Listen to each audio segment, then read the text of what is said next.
이 연골은 한 번 다르면 재생이 안 되거든요. 나아가 합병증까지 유발할 수 있습니다. 예? 이렇게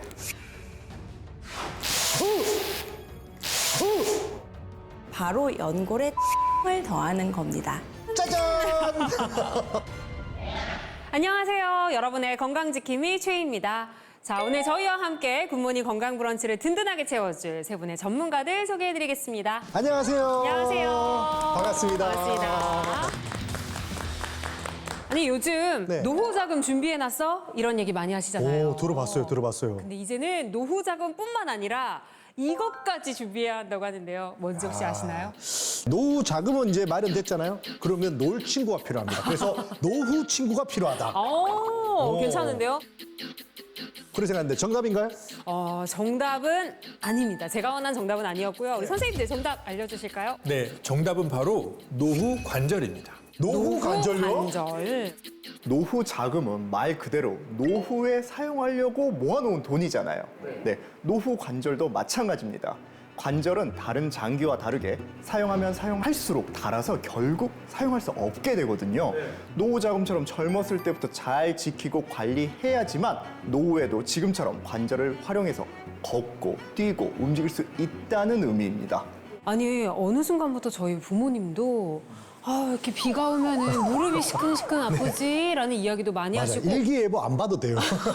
여기부터 아프다고 아프면 하세요. 바로 딱 비 와. 그 다음날 비 와요. 맞아요. 관절염은 다른 질병과 다르게 피할 수 없는 질병인데요.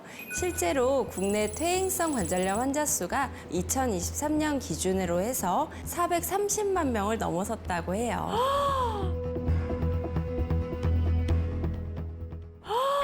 야, 요즘 고령화 시대다, 뭐 고령화 사회다 이런 얘기 많이 나오는데 그래서 환자들이 점점 느는 게 아닐까라는 생각이 드는데 지금 듣기만 해도 너무 무섭습니다. 물론 고령화 사회로 진입하면서 환자가 점점 늘어나고 있긴 한데요. 근데 나이가 많지 않은 40대, 50대 이런 젊은 관절염 환자도 꾸준히 증가하고 있습니다. 아, 그래요? 실제 통계에 따르면 관절 질환 평균 진단 연령은 매년 감소하고 있어요. 2012년에 44.7세에서 2021년에는 41.8세로 2.9세가 낮아졌고요. 50대 신규 환자 수가 가장 많답니다. 60대, 70대가 아니라. 와, 그렇군요. 그렇군요.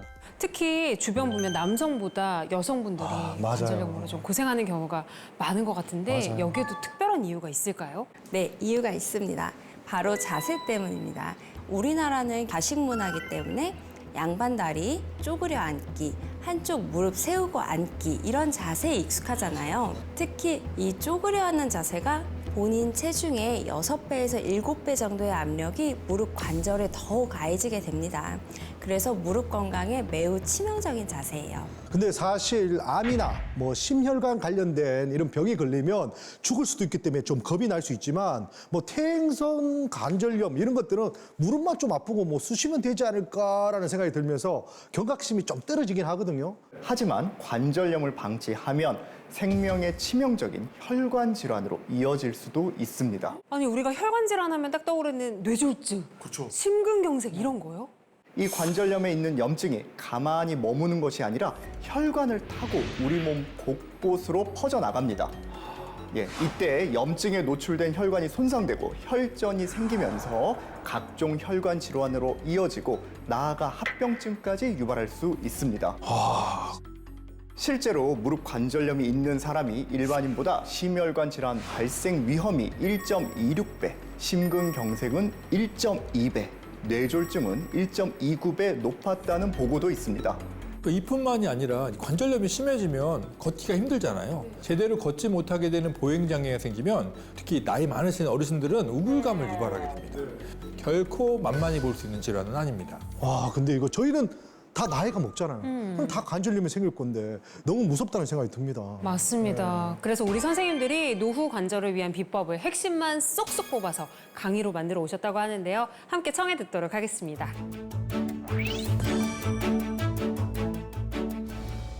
관절은 뼈와 뼈가 만나는 거를 우리가 간단하게 관절이라고 합니다. 근데 이 관절은 이제 움직여야 되기 때문에 근육이 붙어 있고요. 관절은 안정적이어야 되기 때문에 인대가 붙어 있고요. 그리고 관절은 뼈와 뼈 사이에서 충격을 흡수하는 연골이 위아래 싸고 있습니다. 이 연골은 한 번 다르면 재생이 안 되거든요.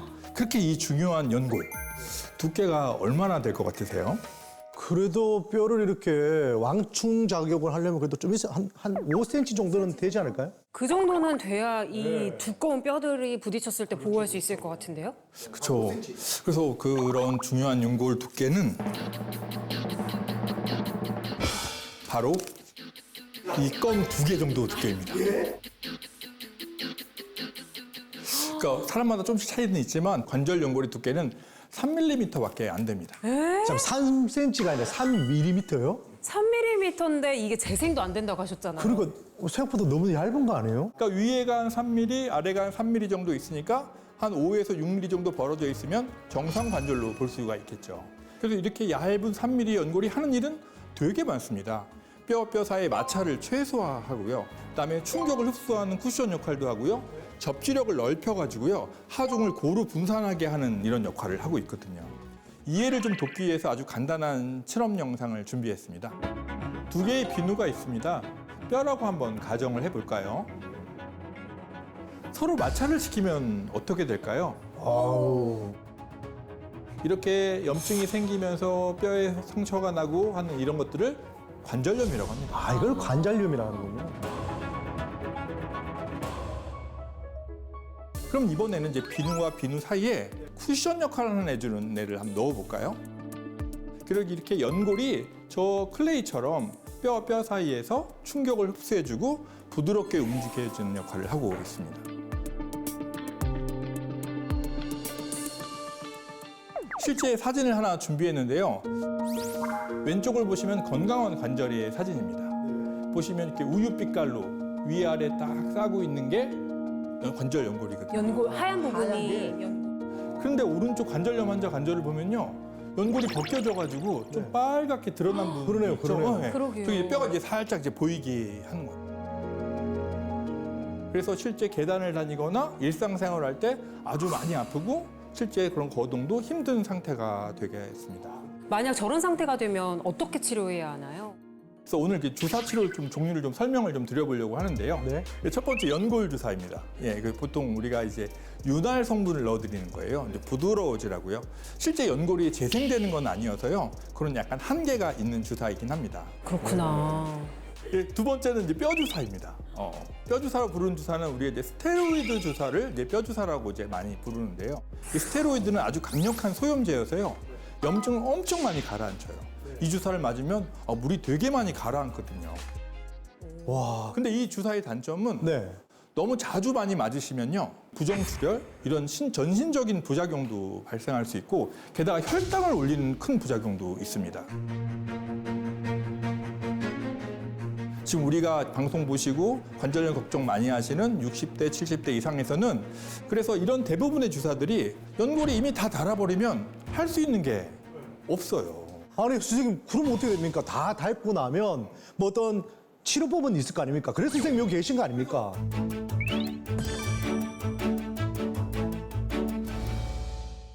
요즘 환자분들이 인공관절 수술을 선택하기 전에 흔히 많이 선택하시는 연골 재생술이라는 수술들이 있습니다. 크게 제대혈 줄기세포 치료법과 늑연골 세포 치료법이 있습니다. 먼저 제대혈 줄기세포 치료는 관절 내시경으로 수술하기 때문에 수술 부위가 좀 작아요.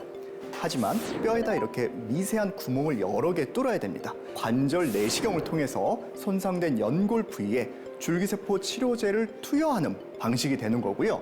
그래서 수술 직후에 통증이 좀 일부 있고요. 짧게는 6주에서 길면 최대 3개월까지 목발을 짚고 생활을 좀 하셔야 되는 그런 단점이 있습니다. 문제는 비용입니다. 제대열 줄기세포 치료제는 비용은 뭐 비급여이기 때문에 병원마다 좀 차이가 있지만 약 800에서 1,500만 원 정도 수준입니다. 와, 일단 뭐 건들면 돈이 어마어마하네요. 네. 다음으로 늑연골 세포 치료는 갈비뼈, 즉 늑골에서 연골을 채취해서 연골 결선 부위에 도포해주는 수술 방법이 되겠습니다. 오. 다른 연골 재생 수술과 다르게 내 늑골에서 연골을 추출 후에 배양을 해서 넣어주기 때문에 약 7주 정도 후에 2차 수술을 해야 된다는 단점도 있습니다.